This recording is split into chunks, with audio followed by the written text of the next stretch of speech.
Marko Pjaca ipak neće u Dinamo, sprema se senzacionalni povratak u Italiju.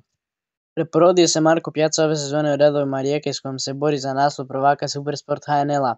Vratio se i u reprezentaciju te su odmah krenule kalkulacije gdje će nastaviti karijeru. Svi su mislili da je prvi izbor Dinamo. Marko Pjaca je ove sezone za Rijeku odigrao 27 utakmica u svim natjecanjima. Zabio je 6 golova uz još 5 asistencija. Sjajnim igrama u dresu momčad iz Rujevice izborio povratak u reprezentaciju, a Rijeka se bori za titulu. No, već sad krenule priče gdje će Pjaca nastaviti karijeru. Svi su očekivali da se vrati u Dinamo jer Rijeka mora prodavati svoje igrače kako bi popunila proračun. Pjaca je vrlo zanimljiv jer mu je odštetna klauzula samo 1,5 milijuna eura. U Rijeku je stigao početkom rujna kao slobodan igrač, ugovor ga veže do lipnja 2026. godine. No, svima je jasno da će ovog ljeta gotovo sigurno napustiti Rujevicu. Dinamo ga je mjerkao, ali iz Maksimira stižu signali kako će se Modri posvetiti razvoju svojih mladih igrača, pa je malo vjerojatno da će riskirati taj novac kako bi nakon 8 godina vratili u krug Marka Pjacu. Istina, cijena je prava sitnica, ali Dinamo već sada ima previše mladih igrača koje treba afirmirati.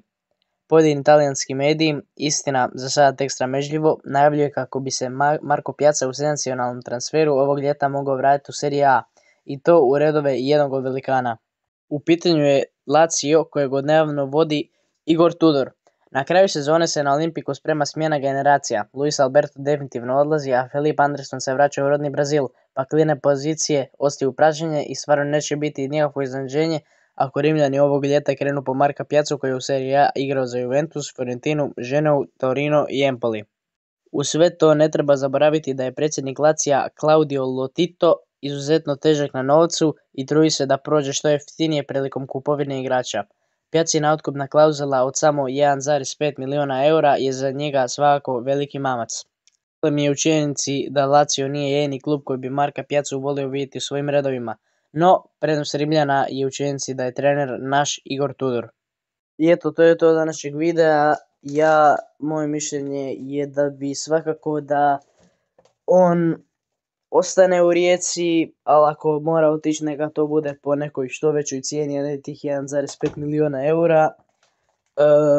I svako ne bi da ide u Dinamo, pa ako baš negdje mora ići, nek bude to Lazio ili neki drugi talijanskih klubova. Jer eto, dosta igrača u zadnjih nekoliko godina Rijeke su prošli u Dinamo. Na primjer Istovski, Gavranović, treneri čak Jakirović, Drmić. Pa da, svako ne bi volio da se vrati on u Dinamo. I da, to je to od ovog videa i vidimo se sljedeći put.